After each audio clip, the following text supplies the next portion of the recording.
start from Korf Amud base from the Mishnah. We're discussing mainly in this perek the idea of him. Although the first Mishnah which spoke about Hazoirik was about passing from Rishus HaYachid to Rishus HaYachid, but then later on we started discussing throwing. For some reason, the Gemara refers to many times about throwing Arba Ames as a Zorik, throwing 4 Ames in Rishus HaRabim, throwing it, passing is the same exact thing, but it's referred to as throwing.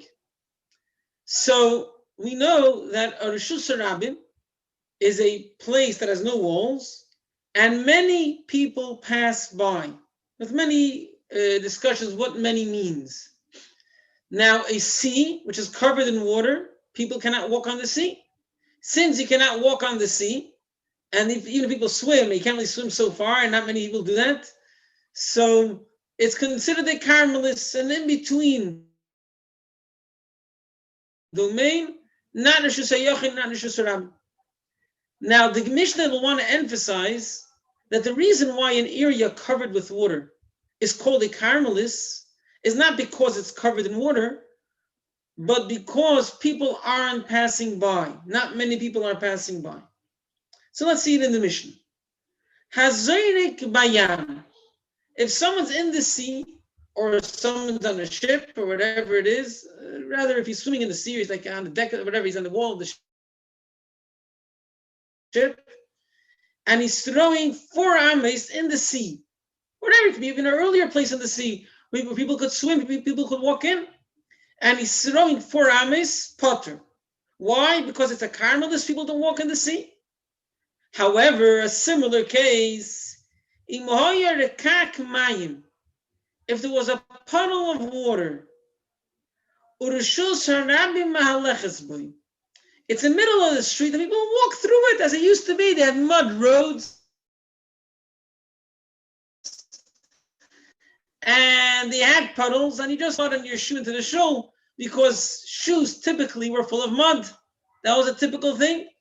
So if you have a puddle of water, but the road walks straight through it, so although it's covered with water, if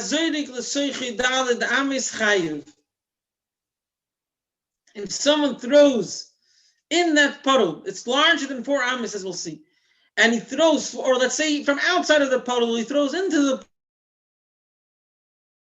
puddle, or from in the puddle, he throws out of the puddle, and it's a distance of 4 ames, so you might think, I threw it from or in a puddle, and a puddle is covered with water. So if it's covered with water, it should be a Carmelis. No. He's chayiv. Why? Because as we said, Rishus HaRabim mahaleches boy, what makes it a Carmelis is the fact that people don't walk through it. But if people do walk through it, then it's considered Rishus HaRabim. The kamu the kakmayim. What's the height of a puddle of water that people walk through it? Pachis me'asorat tfachim. If it's 10 tfachim, the people will walk through it. It's already a domain on its own. It's already a Carmelis. But if it's less than 10 tfachim deep, then people still walk through it, and it's considered the Rishus HaRabim. Now, as the Gemara will discuss right now, the Mishnah repeats the same exact thing in a slightly different, how do you say this? A slightly different expression, like the words slightly change, very slightly. Rekak mayim, a puddle of water, or the Rishus HaRabim mahaleches boy, and the street walks straight through it. Hazoirik b'teichi daled ames chayiv. If you're in this puddle and you throw 4 ames, you're still chayiv because the street is walking through it. Now it's the same exact thing that we said just a line before, with slightly different wording. Fine. So the Gemara is going to try to understand why the Mishnah repeats this last statement of the Mishnah. Obviously, it's not a mistake. Obviously, it's trying to emphasize something. There was a Talmud in the yeshiva which asked Rabbi, I understand why the Mishnah has to repeat half of its sentence, half of the case. Why the Mishnah has to repeat that people walk through it. Why? What is it coming to teach us? To walk when it's not comfortable. Shmei hiluch is called walking. But to use something when it's not comfortable, loy shmei tashmish is not called using, which means to say like this. Why would we think that the puddle of water is not Rishus Rabbi? Because people walk through it, but it's not comfortable. They get muddy. They sigh while they walk through it. They kvetch, they complain while they walk through it. They walk through it, but it's not a typical comfortable way of walking through the street. So the first time the Mishnah tells me this halacha is coming to tell me that although people walk through it al yidei hatchak, when it's not comfortable, it's still called Rishus Rabbi because they use it. Then the next time the Mishnah repeats it, it's coming to tell me only walking, which is such a basic usage, such a basic thing that people do in the street, they walk through it, then even though it's uncomfortable, it's considered using. However, if they have any other usage, there's some sort of a hole in the wall that everybody uses, that when they're stuck on before Shabbos, I don't know, they put the wallets over there. I don't know what. Yeah? There's a special place that everyone uses to put things down. They use it, but it's not a comfortable place of using it. It means an example. They have like a hole in the wall where people could be Rosh Hashanah and some machlikas about it. But let's say you have a hole on the floor, 9 tefachim deep, which will make it a carmelis. It's not 10 tefachim deep, but everyone uses it. But they have to bend down and bend over inside in order to use it, so it's not comfortable. So although people use it, since it isn't comfortable, it isn't called Rosh Hashanah. There is an example brought when there's a beam which is 9 tefachim high, and everyone fixes their packages on it. That's considered a comfortable usage. So that's called Rosh Hashanah. But if it's anything which is an uncomfortable usage, for example, a hole, a pit, which is 9 tefachim deep, although everyone uses it, it's not comfortable. If it's not comfortable, it's not called Rishus Rabbi. So that's why the Mishnah repeats a second time. If Rabbi Mahalchim boy, only walking is considered something when it's uncomfortable. But the question is, why does the Mishnah have to say the situation of the puddle twice? Let the Mishnah say, Rekak Rabbi Malachas boy, Chayiv.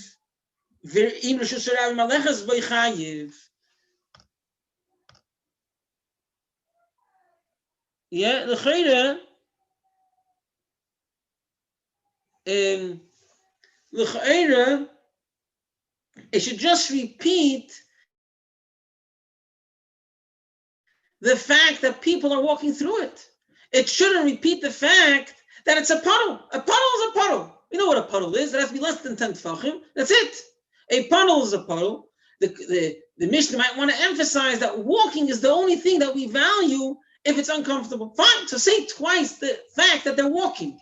Don't say twice the fact that there's a puddle. Answers back, Rabbi.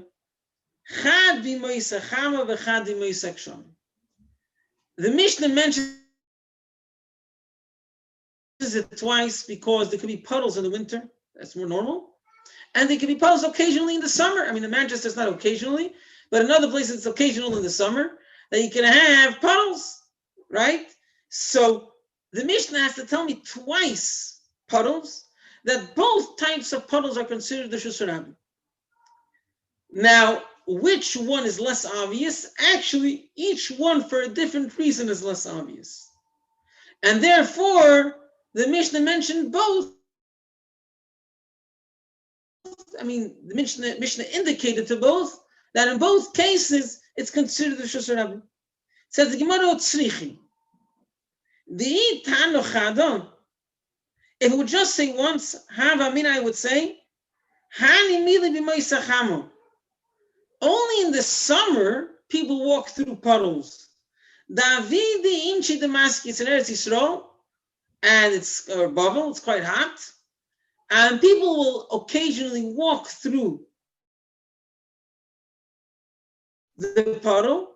La Kuri Nafshayu, to get a bit cool off. Who cares if they get a bit dirty? At least they cool off a bit. They're already wet enough. They're not looking to get more wet. Like, they'll go around the puddle. They're not going to walk in the puddle. And therefore, I might think that in the winter, puddles are not a Rishus Rabbi. V'hi and the Meisak Shomer have a svara the other way around also. If it would just say about the winter, although it didn't say winter or summer, it just said people walk through it twice. Or it just said a puddle twice.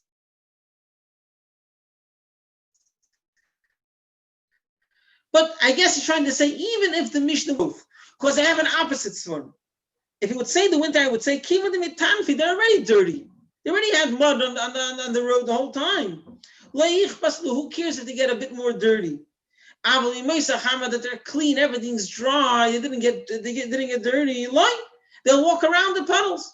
And that's why the Mishnah has to tell me twice puddle to indicate winter and summer, which really, even if it would say clearly winter or summer, it would have to say twice. Because each one has a svara to say that only then people walk through puddles. Okay, that's one explanation. Abaya Omar, another explanation. We need to have twice. The Mishnah has to say twice puddles because there are puddles that you would think that you're not chayiv. So kedai tochamina, I would have thought, hani mili heicha deloy havidal adamis. Only if the puddle is less than 4 amas long, then people will walk through it. I'm sorry. If it's not daladamis wide, the street has to be tezayin amis, 16 amis wide. So in the middle of the street, you have a puddle which is less than dalad amis wide. 1 second. 1 second.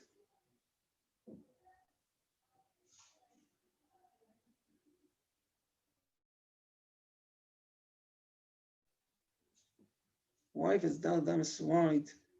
1 second.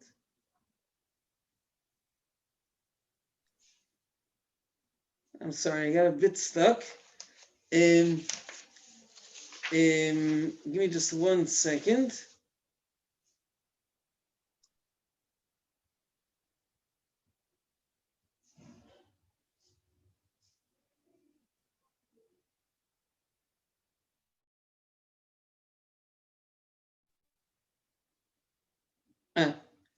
Okay.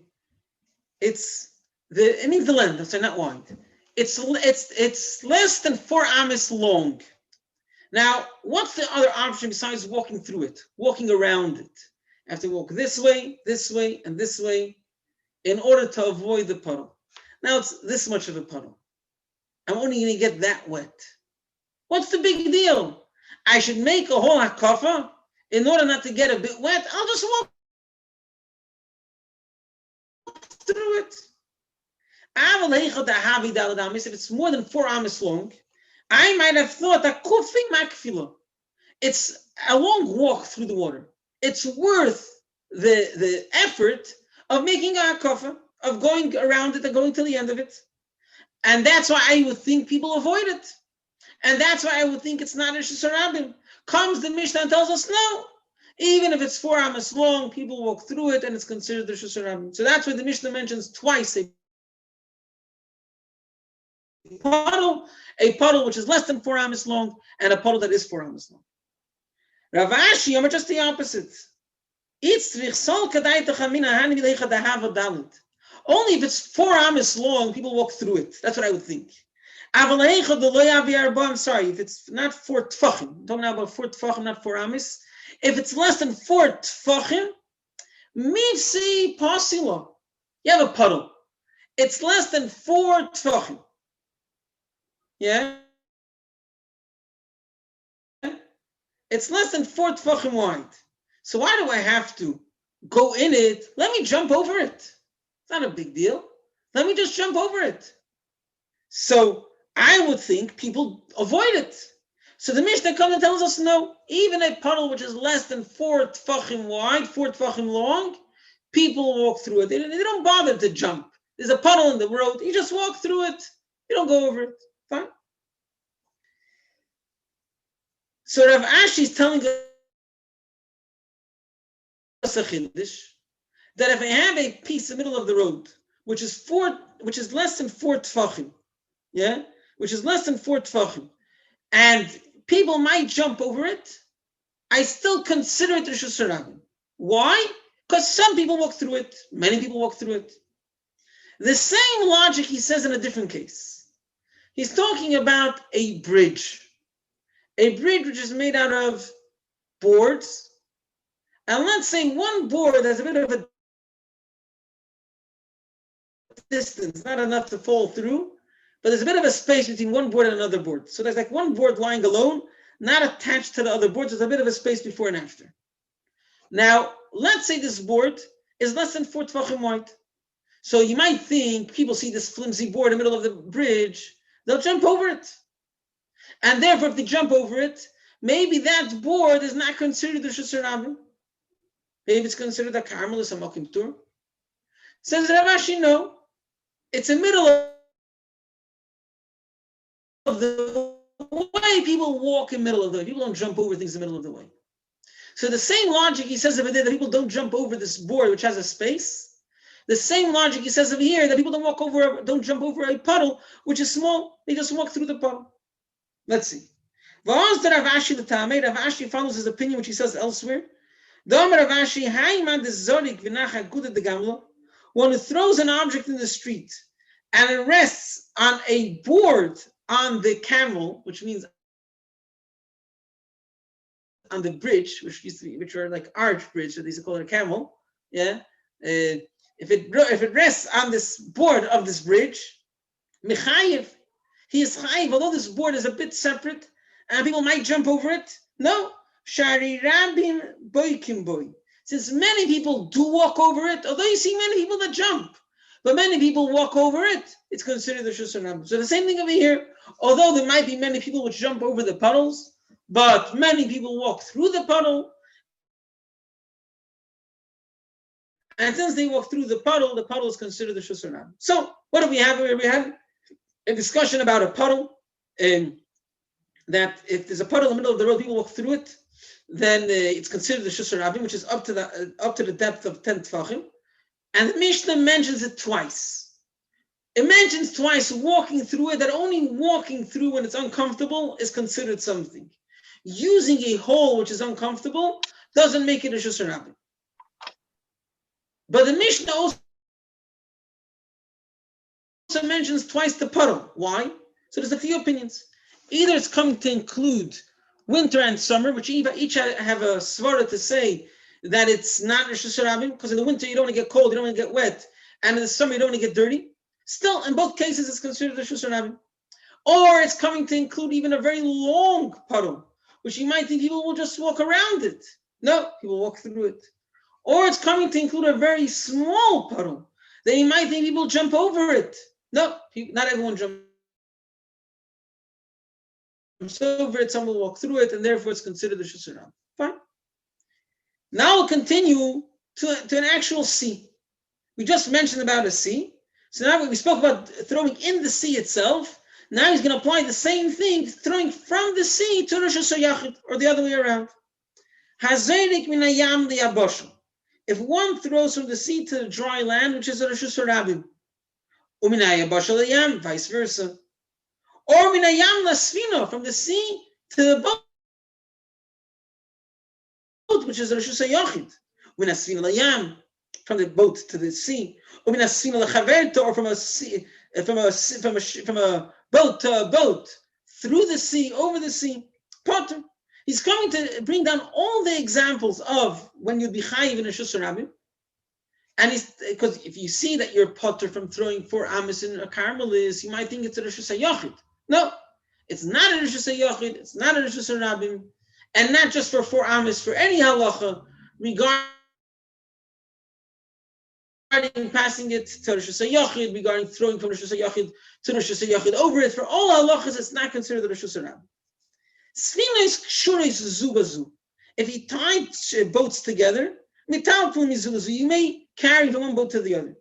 If they're not tied, although they're very close, you may not carry from one to another. This whole thing will be discussed soon in the Gemara.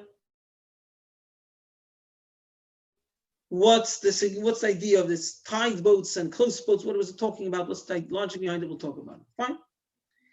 Okay. Now the question is like this: a sea is a Carmelis. It's not a Rosh Hashanah, not a Rosh Hashanah. Now we know that in a Rosh Hashanah or in a Carmelis, above 10 tefachim is called a mokim ptur. It's a place where you're allowed to carry, not while you're standing on the ground, but if you throw things above 10 tefachim,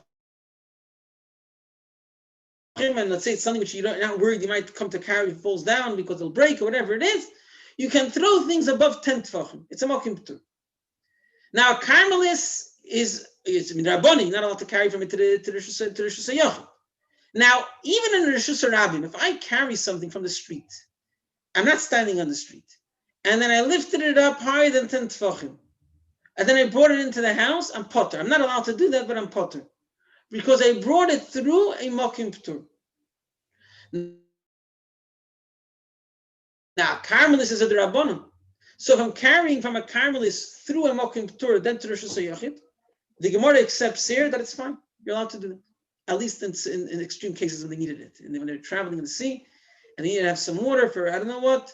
So they're allowed to draw water from the sea to the boat if they're passing it through higher than 10 tefachim. The question is, from where do you measure 10 tefachim? Do you measure it from the, how do you call it? From the, surface. Sea level. Seabed. Yeah. The surface. From the sea? No, surface of the water or the seabed. The surface of the From water. the surface, from the top of the water, from the bottom of the sea. No, it's called a seabed. Seabed, exactly. You measure from the seabed or from the surface. That's the question. Which will make a difference. A boat will not be within 10 tefachim of the seabed, but occasionally could be within 10 tefachim of the surface. So, will there be an issue of bringing water from the sea to the boat? Let's see. Itmar, we learned in Amiroyim said, Sefina Ravuna Amar, if you want to draw water to it, Mitzin, you stick out from it, Ziz Kolshu, a small ledge, just as a reminder. You shouldn't get confused and other times carry from a Carmelis or Rosh Hashanah. Have a reminder over here, put out a ledge, then draw water through that ledge, and then you're fine. Rav Chisda v'Rav bar Avunamri, no. Oisem moki marbo. You have to make, according to Rashi, a hollow box. Make like walls, space 4 tefachim wide, 4 walls, and draw the water through those walls. So it's as if, again, we wouldn't do that in the regular case, but it's as if the walls are going all the way down, and you have a Rosh Hashanah, and you're drawing from a Rosh Hashanah to a Rosh Hashanah. So what's the logic behind their argument? Ravuna Amar Moitzi, you could stick out a small ledge and draw water because somebody holds Carmelis mi Adam Ashchinam. You measure the Carmelis from the seabed. And the space that I'm drawing the water through is a mokim ptur, is a place that is not even a Carmelis, and therefore there's no problem. Really, this is not you wouldn't need even a ledge. You have to have a reminder not to carry from a Carmelis to Rosh Hashanah in other cases. Rav Chisda v'Rav bar Avunamri, no, you have to make a space of 4 tefachim because somebody they hold Carmelis misvas mayim ashchinam. You measure the Carmelis from the surface, and therefore why? Because maya aros michto, the water is like a thick land, thick earth. If you're not going to make this walls 4x4 tefachim, till you are carrying mikarmelis from the karmelis and therefore you must make this 4 walls. Fine. I'm sorry. Rav Nachman said Rav Nachman back to the Rav Baravua. All the Rav Huna, according to Rav Huna that he says, Moitzini meno ziz kolshu. All you have to do is stick out a small ledge of Mamali and fill up the water. How can you assume that there are 10 tefachim? Zim in the lekar asora. There might be times that it will be within 10 tefachim to the ground. And you'll be carrying from the karmelis to Rosh Hashanah. Now, let me just say one thing. Really, as we'll see, really we assume not just that you're carrying from a karmelis through a mokim tur. We assume that even the water that you're drawing from is 10 tefachim higher than the seabed, and therefore you're drawing from a mokim tur. And therefore all you need is a ledge. It's not because you're allowed to draw through a mokim tur. I'm sorry, I'm taking back. That's not so clear. It could be that you're drawing from a mokim tur. But the question is, what if the boat came to a place where it's very low, close to the seabed? Says the Gemara of Amarle, answered back Rabbi Baravua, Gamrinan, we have learned the Ein Tzfina Mahaleches Pachas Me'asar. There's no boat which travels lower than 10 tefachim to the seabed. It just doesn't work. It's gonna get stuck at some point. It's not gonna stay exactly within 10 tefachim and 3 tefachim under it or 5 tefachim under it. At some point, the seabed is not going to be so even. It's going to get stuck. So they never go so low. They never make boats that will go, or they never travel in places that they will go so low to the seabed. That's why those ports, in order that the what do you call it? The boats should come in and shouldn't be so close to the shore, to where the earth is a bit higher. They don't want to get stuck. So he says, but you have the edge of the boat, which is like quite wide, quite long, and that could comfortably go on a low seabed because it's not touching, it's not even in the water. And what if someone is drawing water from the tip, from the edge of the boat, and there maybe the boat came to a place where from that area he's going to draw water within 10 tefachim to the seabed, maybe. So he says, no, they don't do that. They don't travel blindly. If they're going to let the edge of the boat go in a place where it's less than 10 tefachim, then the rest of the boat is going to follow along, and it's going to get stuck. So that when they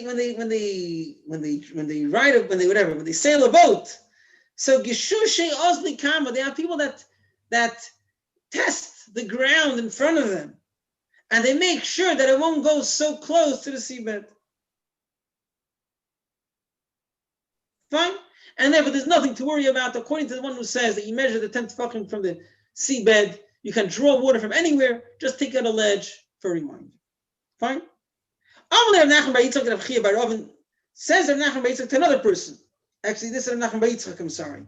Rav Nachman Bar Yitzchak, another Amud, ask a different Rav Chia Bar Rav, and I have a question on the other opinion. Rav Chia is told Rav Baravuna that they say that there's a problem. You must make a wall 4x4 tefachim in order to draw water. Now, when you use water, especially when you wash water with water, or if you any other thing that you want to pour out to the sea, you have to have a place to pour it out as well. Now, if they just told you make one box, obviously you just have one box. If you have a ledge, you're not putting anything on the ledge or through the ledge, so it's not a problem. You can draw water above the ledge, pour out the dirty water above the ledge, no problem. But if you want to draw water through a box, and then you want to pour some water through that same box, now it might stretch to the size of the box, and if it's not very clean water, then you only have a very strong appetite to use the water that you draw through it. So if they didn't tell you to make 2 boxes, obviously you don't have to make 2 boxes. But how are you going to pour out the dirty water? Yeah.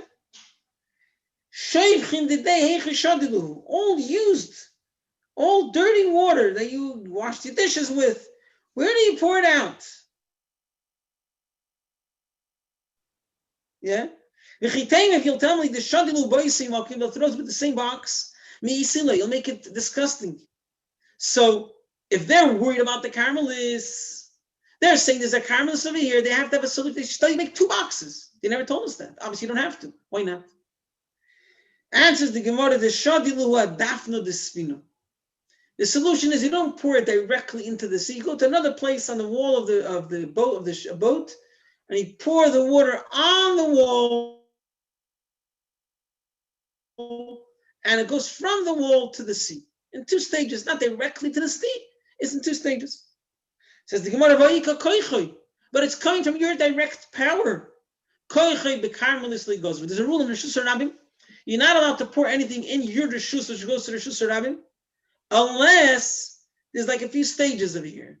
There's enough to fill up, and only later it's going to pour out, or there's quite a distance until it pours out into the Reshus Rabbim. Then it's called koyach koychon. Then it's called like a effect of an effect. It's not even a direct effect. But if you just pour something in a small hole and it right away spills over into the street, you're not allowed to do that in the Reshus Rabbim. And here you're pouring something on the wall that cannot hold 1 second of water. It's right away going to fall into the sea. So it's you direct koyach. It's a direct effect of your actions. So how come you're allowed to do that? Says the Gemara, koyche b'karmelis ligozru. By a karmelis, they did not worry about anything indirect. And therefore you're allowed to pour water on the wall and it'll fall into the karmelis. That's not a problem. When we're not Torah, how do I know this rule that we're not worried about the indirect action when it comes to throwing into a karmelis? The time we went in a brayse, Sfina ein mitalten leimin teichel the yam leimin yam l'seichel. You may not carry from the boat to the sea or from the sea to the boat. Rabbi Yehuda Omer, it depends.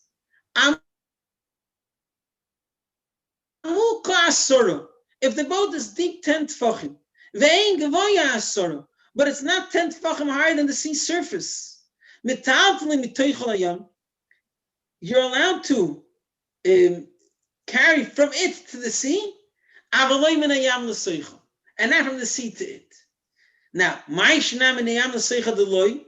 you not allowed to carry from the sea into the boat? He follows the opinion that the sea surface is the Carmelis. And if you don't have a mokim p'tur, you're not allowed to carry it back. So how can he pour from the boat to the sea? It's the same issue. It must be achuda. He's pouring it on the wall of the boat. Ushmam, enough from this we see that koiche bekarmelis legozru, that in a karmelis we're not worried about an indirect effect. In a karmelis, you're allowed to pour on the wall and it's going to fall into the sea. And Chachamim, when Tosfos explains, don't argue on the second halacha of Rabbi Yehuda, the fact that you're allowed to pour from the sea to the boat to the sea through the wall. The whole argument is on the first halacha that they hold that even if it's high 10 tefachim, you're not allowed to carry from the sea into it because you're carrying from a karmelis through a mokim tur into the boat. They hold that's a problem. Okay. So what we learned today is like this. We learned about a boat and a sea. The question is, a sea is a karmelis. From where do you measure it? From the bed or from the surface? L'maynaf kemina, higher than 10 tefachim is a mokim tur. Where is that higher than 10 tefachim? From the bed or from the surface? And therefore, if you're on a boat, is there an issue of drawing water from the sea? The sea will definitely be the place that you're drawing from will be higher than 10 tefachim from the ground because you're in a boat, and even the edge of the boat they never bring to a place which is less than 10 tefachim from the ground. So even the water you're drawing is higher than 10 tefachim. You're drawing just from Mokim P'tur. You'll only need to make a ledge to remind you, not to compare it to other cases. That's Rav Huna's opinion. However, Rav Chisda and Rav Huna say, no, we measure the Carmelis from the surface. And therefore, it's very possible that you're drawing here from something which is less than 10 tefachim. Or not very possible. For sure, you're drawing from less than 10 tefachim. And you might not even be passing it through higher than 10 tefachim. Depends on how high your boat is. And therefore, you're not allowed to draw water unless you make a box. When it's a box, it's as if you're drawing from Rosh Hashanah. Now, even according to Rav Chisda and Rav Huna, there's an issue of drawing from the sea. You're still allowed to pour out dirty water, pouring it on the wall of the boat, because it's an indirect act, it's an indirect effect. Anything indirect by Carmelis, they weren't goyzer. The fact you're moving something from Rosh Hashanah to a Carmelis indirectly with one stop in the middle, even a stop that doesn't even last over there, but it's going to go through something. They weren't goyzer in a case of need, and therefore you're allowed to pour this out to the Carmelis on the ledge. And we brought a eye from Rabbi Yehuda the Tana, which says exactly that. The Mishnah before that spoke about a puddle of water, which when people walk, the road walks through it, it's considered Rishus Harabim, although there's water, although it's an uncomfortable usage. Only walking we count as the public using it, although it's uncomfortable. Any other usage that's in storing things will not be considered a public usage if it's uncomfortable. Now, the Mishnah mentions, that's because the Mishnah mentioned twice the idea of walking through. The Mishnah mentioned twice the puddle. There's different opinions why the Mishnah mentioned twice the puddle. Either to include summer and winter, which each has a reason why I would think people would not walk through it. In the summer, you're clean, and in the winter, you're cold, so you might not walk through it. You say, no, we still walk through it. Or it's coming to include a very long puddle, which you might think people will walk around it, or it's coming to include a very small puddle, which you might think people will jump over it. In all of these cases, we say that it's still considered Rishus Harabim.